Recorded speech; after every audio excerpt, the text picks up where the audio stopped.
Medusa ने समझाया। सर्प जाति का रक्त स्वभाव से अत्यंत शीतल होता है। यदि पूर्ण रूप से मानव रूप धारण करने से पहले स्त्री अपना कौमार्य खो दे तो उसके रक्त की शक्ति तेजी से कमजोर होने लगती है। इसी कारण यह वेदी स्नान हमारी रक्तरेखा को स्थिर रखने की सबसे महत्वपूर्ण विधि है। बात करते करते सभी लोग लंबे भूमिगत मार्ग से होते हुए वेदी के मध्य पहुंचे। सामने काले अज्ञात पत्थरों से बना एक विशाल सूखा जलकुंड था। इस अनुष्ठान के लिए उसमें विशेष औषधीय द्रव भरना पड़ता था और फिर गुप्त विधि के साथ स्नान कराया जाता था। आगे चल रहे चारों सर्वोच्च बुजुर्ग एक साथ रुक गए। वे मुड़े और तुम्हारे सामने गहराई से झुक गए। महाबुजुर्ग एक कदम आगे बढ़े और आदर व घबराहट से बोले, सम्माननीय महोदय, मुझे विश्वास है कि महारानी ने आपको हमारी जाति के नियम बता दिए होंगे, लेकिन महारानी मेडुसा अभी पूरी तरह मानव रूप में परिवर्तित नहीं हुई हैं। यदि इस समय उनका कौमार्य भंग हुआ तो रक्तरेखा की प्रतिक्रिया अत्यंत भयंकर होगी। हम आपसे विनम्र निवेदन करते हैं कि फिलहाल महारानी के साथ पति पत्नी का संबंध स्थापित न करें। यह कहते समय उनके माथे पर ठंडा पसीना छलक आया। उन्हें डर था कि कहीं उनकी बात से तुम क्रोधित न हो जाओ। उन्होंने जल्दी से आगे कहा, यदि महारानी अभी आपकी दी हुई रूपांतरण गोली खाकर अपनी सर्पपूंछ त्याग कर पूर्ण मानव रूप धारण कर लें तो रक्तरेखा के प्रतिघात का खतरा पूरी तरह समाप्त हो जाएगा। उस स्थिति में ये सभी नियम भी लागू नहीं रहेंगे। मेडुसा ने अपनी आंखें झुका लीं। उसकी आंखों में संघर्ष और असहायता साफ दिखाई दे रही थी। महाबुजुर्ग ने मन ही मन आह भरी और हिम्मत जुटाकर आगे बोले, सम्माननीय महोदय, एक बात और है जो आप शायद नहीं जानते। महारानी हमेशा से हमारी प्राचीन पुस्तकों में वर्णित विकास विधि का प्रयास करना चाहती रही हैं। यह विधि अत्यंत खतरनाक है। यदि असफल हुई तो शरीर और आत्मा दोनों भस्म हो जाएंगे, लेकिन यदि सफल हो गई तो उनकी क्षमता पूरी तरह बदल जाएगी। रूपांतरण गोली सुरक्षित है।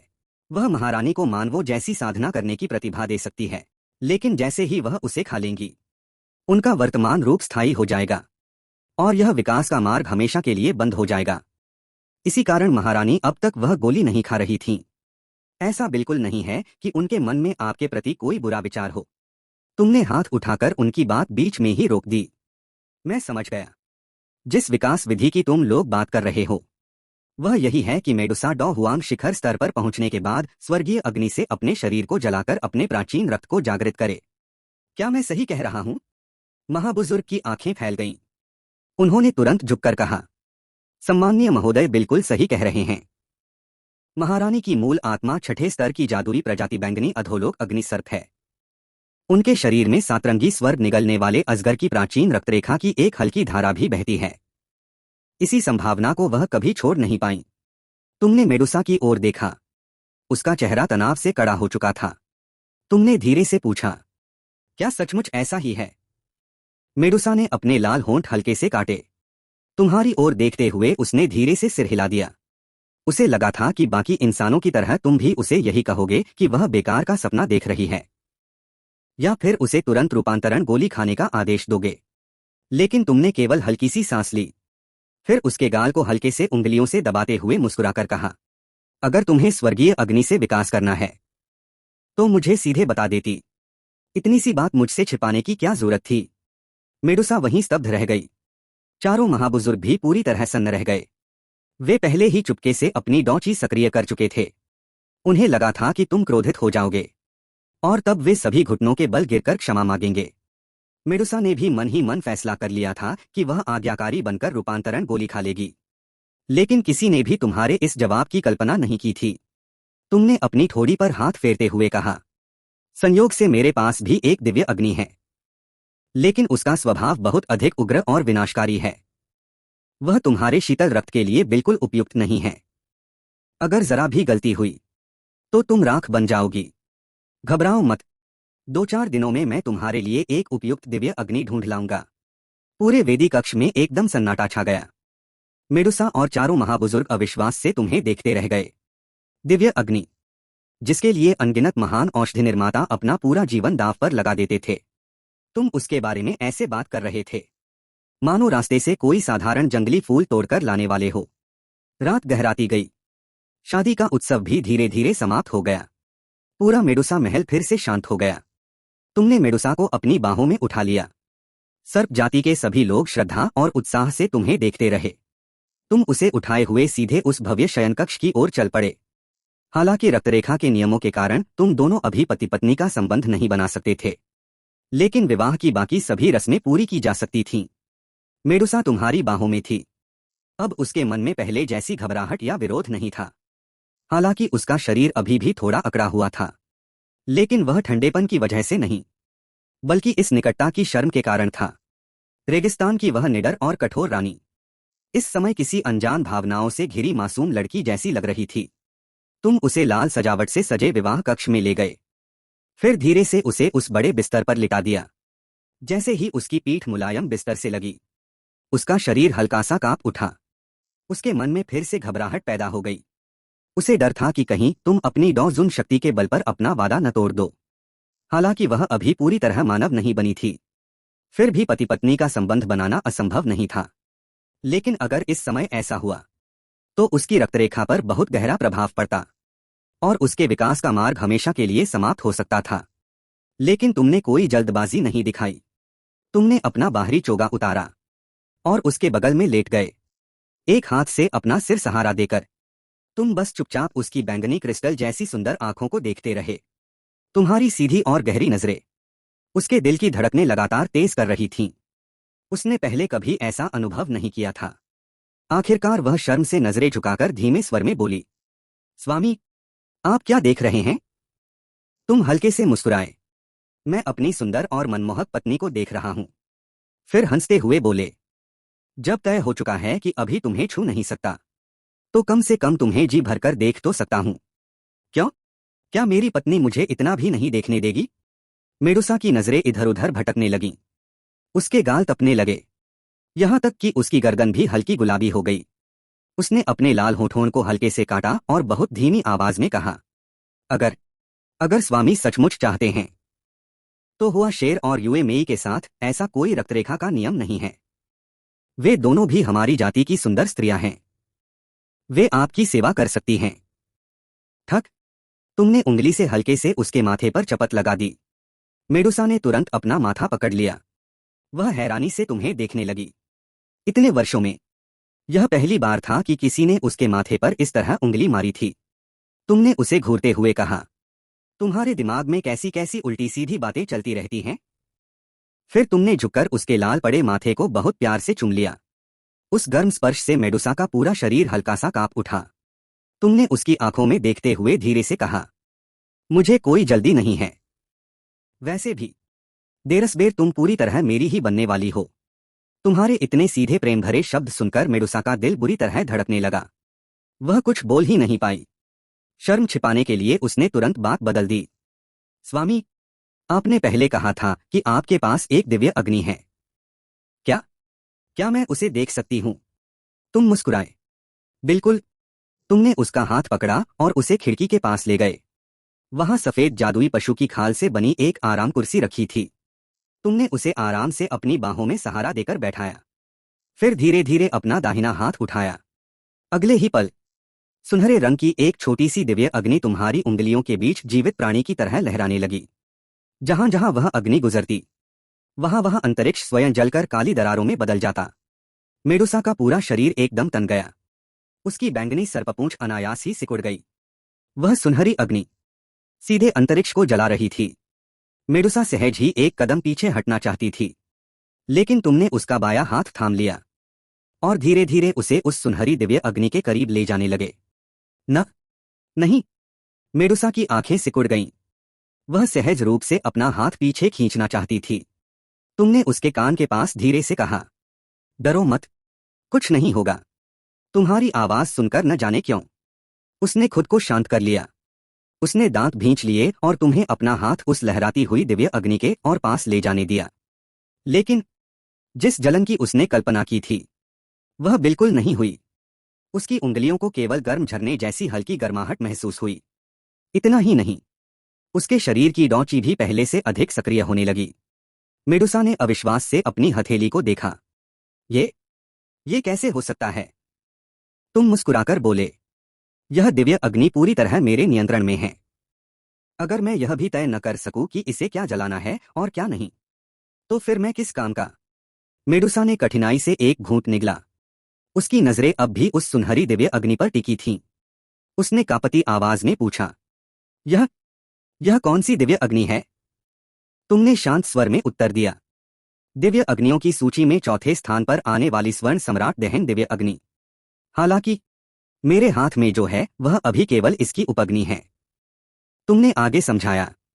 बहुत समय पहले अपनी विशेष रक्तरेखा की शक्ति के कारण मैंने इस दिव्य अग्नि के मूल स्रोत का एक हिस्सा निगल लिया था। यह उपअग्नि अब पूरी तरह मेरी मूल शक्ति के साथ एक हो चुकी है। जब इसकी ऊर्जा पर्याप्त हो जाएगी तब यह स्वयं पूर्ण स्वर्ण सम्राट दहन दिव्य अग्नि में बदल जाएगी। मेडुसा पूरी तरह स्तब्ध रह गई। उसने कुछ देर तक तुम्हें देखा, फिर धीरे से पूछा, तुम मेरे लिए इतना सब क्यों कर रहे हो? तुम एक पल के लिए चौंके, फिर मुस्कुराकर बोले, ये कैसी बात कर रही हो? मैं तुम्हारा पति हूं और तुम मेरी पत्नी। तुम्हारा ख्याल रखना तो मेरा फर्ज है। मेडुसा ने धीरे से कहा, लेकिन हमारी शादी को अभी 3 दिन भी नहीं हुए। तुमने कंधे उचकाए, मुझे पता है। और ये भी जानता हूं कि तुमने मुझसे शादी इसलिए की क्योंकि तुम मेरी ताकत से डरती थीं और अपनी सर्प जाति को बचाना चाहती थीं। लेकिन इससे मुझे कोई फर्क नहीं पड़ता। मुझे अपने ऊपर भरोसा है। एक दिन तुम अपने दिल से मुझसे प्यार करने लगोगी। तुम्हारी बात सुनकर मेडुसा हंस पड़ी। उसकी मुस्कान इतनी खूबसूरत थी कि पूरा कमरा जैसे रोशनी से भर गया। सच में? बिल्कुल, तुम मुस्कुराए देखो, अभी भी तुम मेरे सामने मुस्कुरा रही हो। इसका मतलब तुम्हारा दिल पहले ही मेरी तरफ झुकने लगा है। मेडुसा का चेहरा लाल हो गया। उसने जल्दी से नजरें फेर लीं। ऐसी कोई बात नहीं है। तुमने उसकी झिझक पर कुछ नहीं कहा, बस उसके माथे पर हल्का सा चुंबन दिया और बोले, चलो अब काम की बात करते हैं। 3 विकल्प हैं, बताओ कौन सा चुनना चाहोगी? मेडुसा ने अविश्वास से पूछा, क्या तुम सच में प्राचीन आत्मा ड्रैगन अग्नि ला सकते हो? बिल्कुल, तुमने आत्मविश्वास से कहा, वो गामा साम्राज्य के अंदर ही है। कल मैं तुम्हें वहां लेकर चलूंगा। कुछ देर सोचने के बाद मेडुसा बोली, अगर ऐसा है तो मैं प्राचीन आत्मा ड्रैगन अग्नि ही चुनूंगी। मैं खतरे से नहीं डरती। जब तक मेरा विकास सफल हो और मैं अपनी जाति को इस रेगिस्तान से बाहर ले जा सकूं, मैं हर दर्द सहने को तैयार हूं। ठीक है, तुमने सिर हिलाया। हाथ घुमाते ही 3 सुंदर जेड के डिब्बे हवा में प्रकट हुए। फैसला हो गया है तो ये तीनों गोलियां भी रख लो। विकास के समय ये तुम्हारे बहुत काम आएंगी। तुमने पहला डिब्बा खोला। ये है 9 भ्रम 7 छिद्र गोली। इसे प्राचीन स्वर्ग सर्प के 7वें स्तर के जादुई कोर, 9 पत्ते 7 छिद्र बेल और 0 भेदन फल से बनाया गया है। ये खास तौर पर सर्प जाति के विकास के दौरान शरीर टूटने के खतरे के लिए बनाई गई है। अगर विकास असफल भी हो जाए और शरीर अग्नि में जल जाए तब भी ये आत्मा की रक्षा करेगी और 7 रंगों वाला नया सर्प शरीर फिर से बना देगी। मेडुसा की सांसें तेज हो गईं। तुमने दूसरा डिब्बा खोला। ये है पीत चरम स्वर्ग सूची गोली। इसकी मुख्य सामग्री स्वर्ग सूची कीट की त्वचा, पीत चरम घास और ड्रैगन रक्त वसा है। इसे खाने के बाद तुम्हारा सर्प रक्त उच्च स्तर के ड्रैगन रक्त के बेहद करीब पहुंच जाएगा। तुम पूरी तरह ड्रैगन तो नहीं बनोगी, लेकिन तुम्हारा शरीर और रक्त की शक्ति कई गुना बढ़ जाएगी। भविष्य में किसी ड्रैगन रक्त वाले जादुई पशु का सामना हुआ तो तुम उसके दबाव में नहीं आओगी, बल्कि वही तुम्हारे दबाव में होगा। मेडुसा की आंखें पूरी तरह फैल गईं। फिर तुमने तीसरा डिब्बा खोला। यह है पूर्वज पवित्र आत्मा गोली। इसका नुस्खा बेहद जटिल है। इसे सीधे नहीं खाया जा सकता। इसे विशेष जड़ी बूटियों के साथ घोल बनाकर सर्प जाति के पवित्र कुंड में मिलाना होगा। इसके बाद भविष्य में जो भी नई पीढ़ी उस कुंड में स्नान करेगी, उसके भीतर उच्च स्तर के जादुई पशुओं का परिवर्तित रक्त जागने की संभावना कई गुना बढ़ जाएगी। इससे पूरी सर्प जाति की ताकत बढ़ेगी। इन तीनों दुर्लभ सर्वोच्च गोलियों को देखकर मेडुसा पूरी तरह स्तब्ध रह गई। तुम डॉजुन भी हो और इतने महान अल्केमिस्ट भी, लेकिन इतनी उदारता। तुमने उसकी पेशानी पर हल्की सी उंगली से टपकी मारी। क्या हुआ? फिर हैरान हो गई। मेडुसा कांपती आवाज में बोली, क्या ये सब तुम्हारे लिए बहुत ज्यादा नहीं है? ज्यादा? तुम हंस पड़े। मुझे तो बिल्कुल नहीं लगता। अगर इन छोटी छोटी चीजों से तुम मेरा आकर्षण महसूस कर सको तो इन्हें देना पूरी तरह सही है। मेडुसा ने भौहें चढ़ाई। तुम्हारा मतलब पैसे से किसी को खरीदना? और क्या तुमने उसे अपनी बाहों में भर लिया? असली आकर्षण यही है कि मैं दिल से तुम्हारी मदद करूं, तुम्हें और तुम्हारी जाति को आगे बढ़ाऊं। अगर मैं तुम्हारे लिए ढाल भी न बन सकूं तो चाहे मैं डॉजुन हूं या डॉदी, उस ताकत का क्या फायदा? मेडुसा चुप हो गई। वो हमेशा हर रिश्ते को लाभ और नुकसान से तौलती थी। उसने धीरे से पूछा, आखिर तुम्हारा मकसद क्या है? तुम्हें इससे क्या मिलेगा? तुम कुछ देर सोचते रहे। मकसद? फायदा? फिर मुस्कुराकर बोले, अगर कहूँ कि मुझे तुम पसंद हो तो 3 दिन की पहचान में वो बात हल्की लगेगी। अगर कहूँ कि मेरे पास बहुत पैसा है तो लगेगा मैं बस बेवकूफ अमीर हूँ। और अगर कहूँ कि मैं तुम्हें अपने प्यार में फंसाना चाहता हूँ तो मैं स्वार्थी लगूंगा। तुमने दोनों हाथ फैला दिए। इसलिए अपनी अच्छी छवि बचाने के लिए मैं इसका जवाब नहीं दूंगा। मेडुसा हंसी रोक नहीं पाई। अपनी दौलत लुटाकर भी तुम अपनी छवि की चिंता कर रहे हो? तुमने हंसते हुए कहा। क्या मेरी 3 सर्वोच्च गोलियां निकालना कोई महान काम नहीं है? मेडुसा ने हार मानते हुए मुस्कुराकर कहा। पति देव, आपके पास सच में बहुत धन है। आप निस्संदेह महान हैं। बस यही सुनना था। उस रात तुमने मेडुसा को अपनी बाहों में लेकर पूरी रात बिताई। मन में चाहत होने के बावजूद तुमने अपना वादा निभाया और उसकी मर्यादा का सम्मान किया। अगली सुबह पूरा मंदिर अब भी शादी की खुशी में डूबा हुआ था। नाश्ते के बाद तुमने सर्प जाति के 4 सर्वोच्च बुजुर्गों को मुख्य सभा कक्ष में बुलाया और बताया कि तुम मेडुसा को लेकर अद्भुत अग्नि की खोज में जा रहे हो। जब तक तुम दोनों लौटकर नहीं आते, पूरे कबीले की जिम्मेदारी उन्हीं 4 पर होगी। 4 बुजुर्गों ने तुरंत सहमति में सिर झुका दिया। तभी सबसे बड़े बुजुर्ग ने झिझकते हुए पूछा, सम्मानित महोदय, आप और महारानी कितने दिनों में वापस लौटेंगे? आजकल टागोर रेगिस्तान के आसपास हालात ठीक नहीं हैं। महारानी के विवाह की खबर फैल चुकी है। आसपास के कई साम्राज्य इस पर नजर रखे हुए हैं। अगर महारानी लंबे समय तक दिखाई नहीं देंगी तो कुछ लोग इसका फायदा उठाने की कोशिश कर सकते हैं। तुमने थोड़ी देर सोचकर जवाब दिया, अगर सब ठीक रहा तो 3 से 5 दिन में लौट आएंगे। और अगर कोई परेशानी आई तब भी 1 महीने से ज्यादा नहीं लगेगा।